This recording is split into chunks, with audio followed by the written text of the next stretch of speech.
Hoje aconteceu algo que eu acho maravilhoso quando acontece comigo. Quero compartilhar um pouco porque entendo que essas coisas são boas de serem compartilhadas, né? Eu estava dormindo e eu fico muito tocado quando no meio do sonho começa a ter essa percepção de um sonho lúcido, né? E no sonho de hoje eu estava tendo essa compreensão maior, assim, do processo de percepção de algo, né? Onde a gente percebe um contexto, geralmente a gente tem uma compreensão viciada a respeito do contexto que a gente está vivenciando, que a gente está percebendo, e isso gera um determinado padrão que passa a ser um padrão automático, um padrão comum, né? Ao passo que, quando a gente começa a desenvolver presença, a gente pode ou continuar percebendo os mesmos vetores daquele contexto, ou até, conforme a gente vai desenvolvendo maior essa presença, ampliar a percepção de quais vetores que envolvem aquele determinado contexto, o que faz com que a gente amplie a nossa percepção do todo, né? Aumenta a nossa possibilidade de compreensão daquele contexto. Mas, mesmo quando a gente ainda de início não consegue, a partir dessa presença, ampliar essa percepção do contexto, nessa segunda etapa, que é a etapa de compreensão do que a gente está percebendo, existe um ponto interessante, que é quando a gente está em presença, a gente consegue desenvolver uma auto-observação. E essa auto-observação, ela permite a gente pegar no ato aquele vício de compreensão a respeito do contexto que a gente estava observando, que a gente estava vivenciando. E quando a gente pega no ato esse vício de compreensão, que geralmente nos leva às mesmas respostas, a gente tem uma possibilidade de escolher fazer diferente. E isso é muito lindo, porque é isso que faz a gente crescer, que faz a gente mudar, faz a gente ampliar o repertório. E eu acordei com isso, assim, fazendo esse caminho dentro de mim, né? Ainda de olhos fechados. E aí fui tomado, assim, por isso, assim, como é lindo a gente poder dar mais um encaixe nessa compreensão. E aí dentro disso, né, ainda acordando, fui lembrando, percebendo o quanto que é poderoso, por exemplo, quando a gente vai fazer algo diferente, né? Porque em lugares que a gente já está tão acostumado, contextos, por exemplo, em casa, com a família, com um companheiro, companheira, qualquer coisa que a gente já faz corriqueiramente, é muito comum a gente entrar nesse lugar automático. E, novamente, nesse lugar automático, a gente costuma ter respostas já prontas. Não só respostas faladas, mas respostas de formas de agir, formas de compreender aquele contexto. Ah, determinada pessoa é assim. Por ela ser assim, ela vai falar assado quando isso acontecer. Ou, eu sou assim, eu me conheço, em casa eu ajo dessa forma. Entende? A gente age no impulso desse automatismo viciado. Quando a gente tem uma experiência, a gente vai fazer uma viagem, a gente está num contexto que a gente nunca esteve, com pessoas que a gente está recém conhecendo, esse enredo novo, diferente, ele naturalmente nos possibilita ter novas atitudes, porque é algo desconhecido, quebra um pouco esse nosso automatismo viciado ou vicioso. Por isso que muitas vezes fazer uma viagem para um lugar desconhecido, conhecer novas pessoas, é tão enriquecedor, porque nos permite esse pequeno choque que ele abre uma possibilidade de ruptura desse padrão. E aí dentro disso, naturalmente, essa perspectiva também me levou a refletir um pouquinho mais sobre a presença. Estou fazendo parte de um grupo que a gente está justo nessa semana, o Sensei Fernando Bellato vem trazendo sobre isso, né, um desafio sobre a presença. Da gente compreender um pouco mais a presença, aplicar um pouco mais a presença, e ele vem trazendo, um dos exercícios era fazer algo diferente, por exemplo, se você escova os dentes com a mão direita, escova os dentes com a mão esquerda, que isso ativa uma outra área do cérebro que chama a gente a sair um pouco desse modus operandi, desse padrão, desse comum, desse automatismo. E eu lembro que há um tempo atrás o Bellato trouxe, né, que hoje muito se fala sobre presença, e tem um lado positivo, naturalmente, mas que ao mesmo tempo, às vezes acaba que a gente entra no automático falando sobre presença e a gente para de refletir, e não só refletir, mas de compreender de forma mais profunda, de vivenciar de forma mais profunda o que significa presença. Para além do raso, para além do que é falado, para além do que é comum.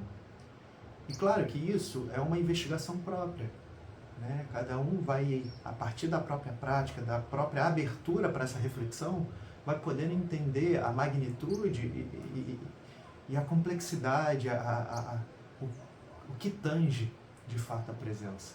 E aí nessa reflexão hoje, me veio assim, né, de que a presença, ela tem muitas filhas, né? E talvez as filhas mais conhecidas seja a atenção e a autoobservação, né? Porque muito se fala sobre isso e é verdade, e são aspectos, derivações da presença muito importantes, fundamentais até. Mas é curioso perceber que dessa presença, ou que compõe a presença, e por isso eu estou brincando de filhas da presença, existem outras esferas, outras vertentes, facetas, outras virtudes, que é, por exemplo, a cura. Quando eu digo de cura, cura no mais profundo, porque a presença, ou um estado mais profundo de presença, ela permite as nossas curas, que é também sair dos nossos traumas que vão arrastando a gente para esse tempo psicológico, né, do passado, e o vitimismo, a dor, o vínculo, o apego à dor e também o desejo irreal por um futuro diferente, aí que vai gerando ansiedade, enfim, que nos tira do momento presente, por consequência, nos tira da presença. Então, no mais profundo da presença, a presença cura. Mas mesmo que a gente não vá para esse lugar mais profundo, existe uma esfera dessa cura que é em presença a gente consegue perceber a dissolução de pontos que às vezes a gente se vê vinculado, se vê atrelado e não consegue se separar. Então, às vezes eu estou numa situação, alguém tocou algo em mim que pensou algo, e aí eu vou ali intempestivamente, reativamente, eu me vejo emocionalmente e, por consequência, até psicologicamente envolvido com aquele fato, e aí não consigo me dissociar. E aí fico preso nisso, às vezes, por muito tempo, dias. Mas se eu consigo ativar a presença, eu consigo perceber essa presença dissolvendo esses corpos, a minha percepção, o meu senso de identidade daquilo que aconteceu. E aí esse processo também ele vai se aprofundando até chegar num lugar de cura. Em presença, muitas vezes, eu consigo acessar um campo real, genuíno, sentido de perdão para uma situação, para mim, para o outro. Que às vezes ainda não é o processo completo da cura, mas já é um processo de dissolução. Então eu trago que uma das filhas da presença é a dissolução. E dentro desse lugar de solução, e talvez até como uma irmã gêmea da cura de solução, é a autorregulação, porque quando eu consigo criar esse ato entre o que está acontecendo, o contexto, e esse eu superior, esse eu consciente que a presença vai ativando e vai conectando, eu vou podendo ter essa capacidade de me autorregular. E aí eu não fico dependente, passivo, dos enredos e dos contextos externos. Eu recebo, porque eu estou em troca, estou em relação com tudo que acontece e passa por mim. Então não é que eu me fecho, me blindo e fico intocado, inatingível, mas é desse coração aberto e dessa relação com tudo que passa e com que eu estou envolvido e que vai me atravessando, mas que isso também não me leve para qualquer direção.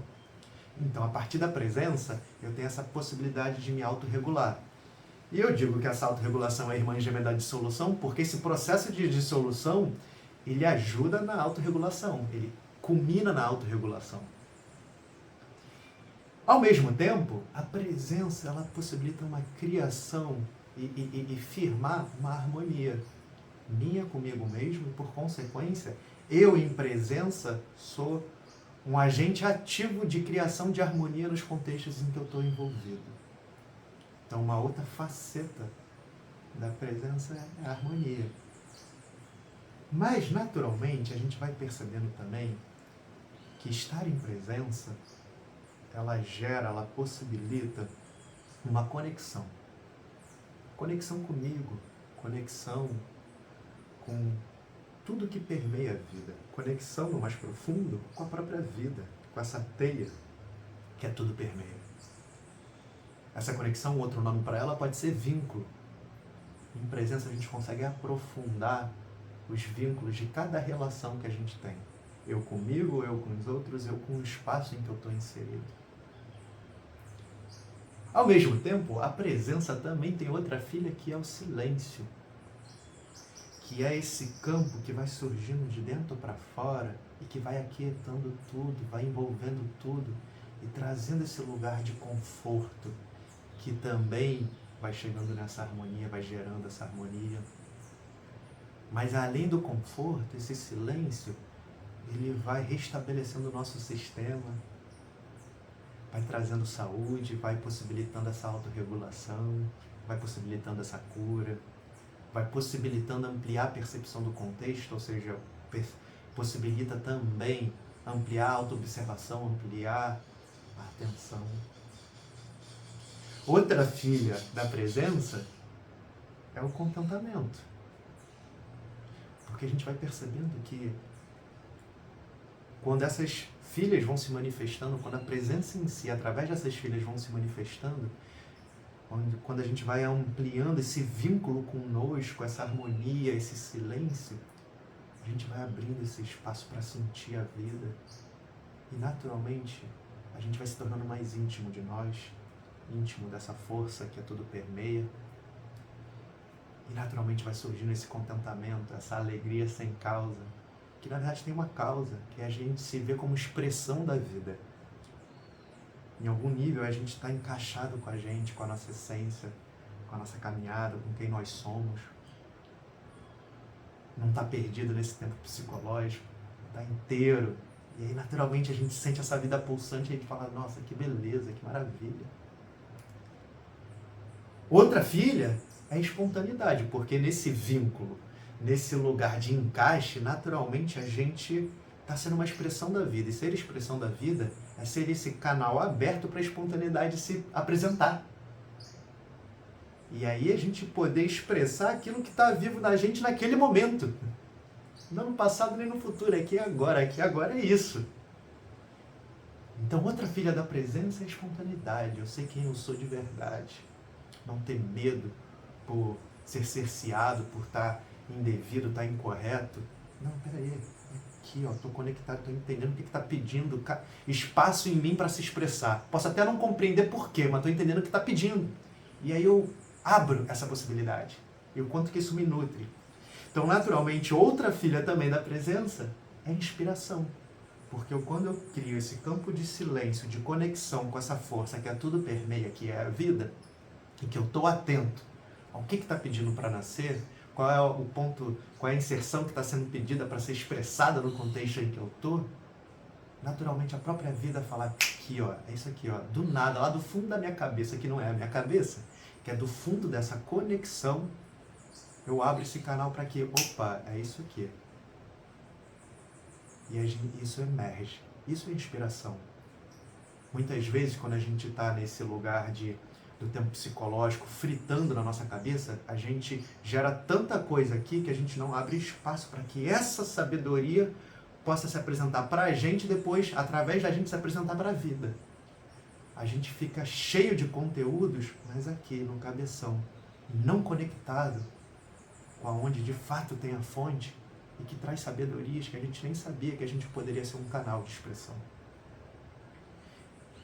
E a última filha que até o momento eu identifiquei é a expansão. Porque a presença, o silêncio, essa conexão com a vida, naturalmente vai fazendo a gente se sentir expandido, a nossa confiança aumentar, porque não somos nós, mas nós somos um com a vida, então naturalmente não tem que se preocupar. E como isso gera um prazer, a gente quer, na medida do possível, se sustentar nesse lugar cada vez mais. Então cria um desejo genuíno de continuar atento, presente, para deixar esse campo aqui. E conforme a gente vai aprendendo a sustentar esse campo, naturalmente ele vai se expandindo em nós e através de nós. Porque é muito fácil da gente perceber que quando a gente está triste, infeliz, com medo, a gente se retrai. Não só fisicamente, mas energeticamente. E o nosso campo também se retrai. Quando a gente está feliz, a gente quer compartilhar, porque a gente está se sentindo uma expressão da vida e naturalmente a gente se expande. E a natureza da vida é essa expansão. Uma expansão que acolhe, que inspira a nós e os outros. Então olha que interessante, formas práticas de a gente perceber o que significa e a magnitude da presença e como manifestá-la. Ou como percebê-la viva em nós nesse momento. Então, só compartilhando algumas coisas que passaram aqui hoje, que muito me tocaram, e entendo que não cabe a nós aqui segurar isso só pra gente.